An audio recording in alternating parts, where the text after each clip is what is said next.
Si Feli na may-ari ng laundry shop, malaki ang nagiging gastusin sa kuryente buwan-buwan. Dala ng halos magdamagang operasyon ng kanyang negosyo. Kaya inaabangan daw niya lagi ang anunsyo sa price adjustments sa singil sa kuryente. Pero matapos ang dalawang magkasunod na buwang pagbaba ng singil sa kuryente, tataas ito ngayong Setyembre.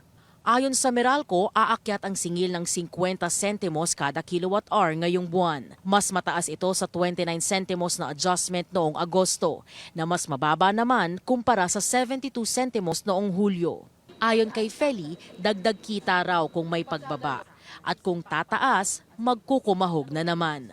Nung bumaba, 2,000 ang ibinaba. Kaya kinakabahan talaga ako super ngayon. Baka mahigit pa doon ang itataas ngayon. Ang dagdag singil ngayong buwan ay nasa 100 pesos hanggang 250 pesos para sa mga residential customers na kumukonsumo ng 200 kilowatt-hours hanggang 500 kilowatt-hours. Ayon sa Meralco, ang taas singil ay dahil sa pagmahal ng generation charge na nasa 6 pesos and 80 centavos kada kilowatt-hour ngayong buwan, kumpara sa halos 6 pesos and 40 centavos kada kilowatt-hour noong Agosto. Some power plants use imported fuel or fuel that is priced in dollars.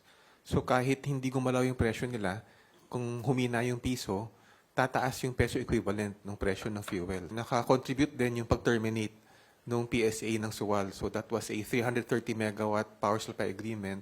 Kaya si Feli didiskarte muna raw. Magtitipid na naman kami sa kuryente. Siyempre, instead na mag-aircon kami ng hanggang madaling araw, hanggang 3 hours na lang siguro. Ngayong Kapaskuhan, hindi naman kami yung katulad ng iba na talagang bonggisius ang maglagay ng mga decoration na dekuryente. Bagamat may taas singil sa kuryente ngayong buwan, paliwanag ng Meralco, nasa 6 peso range pa rin daw ang generation charge. Di tulad dating summer season, partikular noong Mayo at Hunyo, kung saan lumagpas ito sa 7 piso.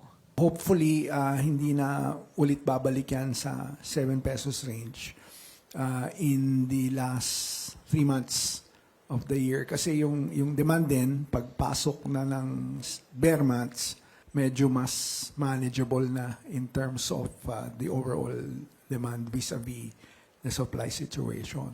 EJ Gomez, CNN Philippines.